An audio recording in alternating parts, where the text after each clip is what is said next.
안녕하세요. 서효진 노무사입니다. 안녕하세요. 배수록 노무사입니다. 노무사님, 최근에 혹시 그 대통령 강형님 이슈 보셨나요? 봤어요. CCTV 설치, 사내 메신저 검열, 폭언, 임금체불 등과 관련해서 갑질 논란이 있더라고요. 네, 저도 집에 강아지를 한 마리 키우거든요.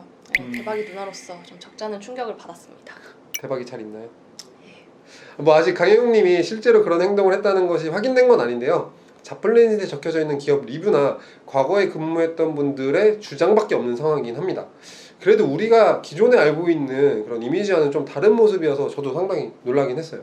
근데 노무사님, 퇴사자들이 주장하는 내용을 보면 CCTV를 설치해서 근로자를 감시했다 이렇게 하는데 이런 게 가능한가요? CCTV로 사무실을 촬영하는 건 기업 재산권 보호라든지 방범 목적이라든지 여러 가지 목적이 있을 수 있는데요. 결국 근로자들이 영상으로 촬영되게 되니까 정보 주체인 근로자들의 동의를 받아야 합니다.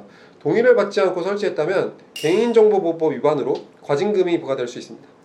또 문제가 된 사내 메신저 검열도 근로자 동의가 있다면 가능할 수는 있는데 동의를 받지 않았다면 개인정보보호법, 정보통신망법 등 법률 위반 소지가 있습니다.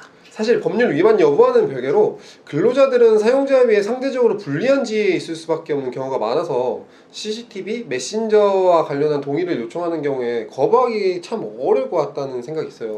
네, 맞아요. 그래서 아무래도 이번 사안이 사용자라는 지위에서 이루어진 일이라는 점에서 논란이 더 커진 것 같기도 합니다. 아직 정확히 밝혀진 건 없지만요. 보니까 CCTV 메신저 이외에도 되게 다양한 상황들이 있었다고 하더라고요. 확인된 건 아니지만 3시에 일괄적으로 회사 화장실이 아닌 카페 화장실로 가라고 통제를 했다든지 목줄을 던지고 폭언을 하고 이런 주장도 많이 있더라고요. 주장만 들었을 때는 이해하기 어려운 부분이 있는 것 같긴 해요.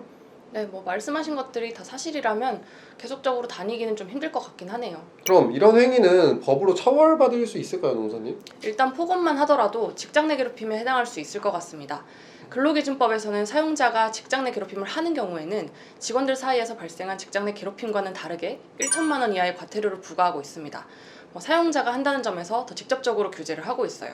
그리고 뉴스를 보니까 퇴사 후 임금을 지급하지 않아 임금 인정을 넣었다고 말씀하시는 분도 있더라고요. 네, 퇴사한 직원에 대해서 담당 고객을 살피지 못했으니 급여를 깎아야겠다 하고 이제 9,670원을 지급했다고 하는데요. 손해가 발생했다고 하더라도 임금은 정상적으로 지급되어야 되고 회사에 손해가 있다면 민사를 통해서 근로자에게 청구해야 됩니다. 오늘은 최근에 문제가 된 강혜웅님 이슈와 관련한 노무 이슈들을 알아봤는데요. 아직 명확히 확인된 사항은 없으니까요. 논란인 부분에 대해서 이런 것들이 노무적으로 문제가 되는구나 라고 이해만 해주시면 될 것 같습니다. 감사합니다.